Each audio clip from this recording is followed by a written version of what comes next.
movements in the past. We have to be willing to show the images, to use the rhetoric, to do the in-your-face actions, to make serious, significant sacrifices. Then we will enjoy the final fruit of making it a crime to kill an unborn human being from conception till birth. And that means that it has to be a criminal act for the mothers. What level of criminal act we can let our state legislators debate, or our federal legislature. You can't say it's murder to kill a baby, but we're not going to prosecute moms. It's absurd. The purpose of law is so that you don't want to bear its punishment, right? There have been times when a lot of us would have done a lot of criminal things, but we were afraid of getting in trouble. I didn't want to go to jail for it. So we have to be willing to echo the spirit and the sentiments of successful movements in the past and apply it to the life and death struggle for our nation's soul, specifically regarding human life and the sacrament of marriage, if we are going to prevail. If we will do that, we can win. If we don't do it, we will continue on the trajectory that we are on. And when this nation, if that happens, when this nation ends up on the ash heap of history, like Winston Churchill saying that World War II should have been called the unnecessary war, historians will look back and say this was the unnecessary loss of arguably the greatest republic since ancient Israel.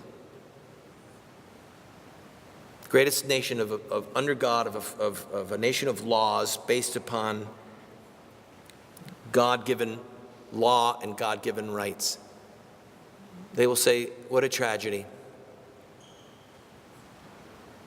But if we will rise to the occasion, if we will be the Christian community, be the church, if we will herald the truth, if we will fearlessly proclaim the truth and show the images and take the actions that are correspondent, that properly correspond with the evil at hand, I'm confident that the words of Christ are true. I will build my church, and the gates of hell will not prevail against it. We can become the battering ram in the hand of God to drive this Holocaust back to hell where it came from. Thank you. God bless you.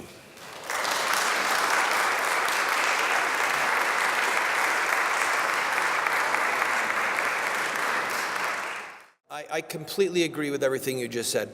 I have spent innumerable hours, days in front of abortion mills and witnessed. I personally have saved over 50 babies sidewalk counseling, just begging for mothers to let their baby live, and seen the exact thing that you're talking about. Grandparents of the baby dragging the girl in, harassing boyfriends. I completely concur.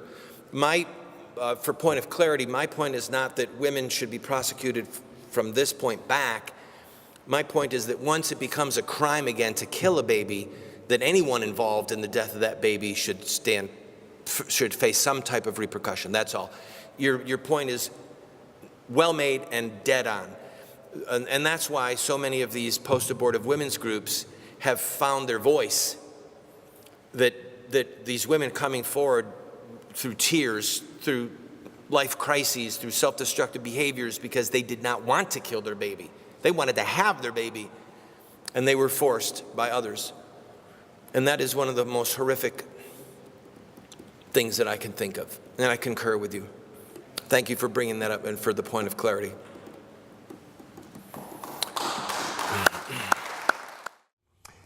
Well, I hope that you were strengthened, challenged.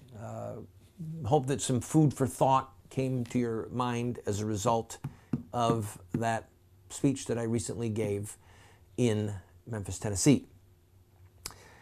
In tomorrow's program, and for 3 shows, Dr. Keyes gave a brilliant speech at this church, and we are going to air that for your viewing, not just pleasure, but for your viewing instruction. If you want to see this entire series that we did with Dr. Keyes, go to our website. Look around while you're there. We've got a lot of materials for free. In fact, everything we've produced is available to you for free, because we don't want to just be a voice of resistance. We want to help raise up a whole new resistance with you in it.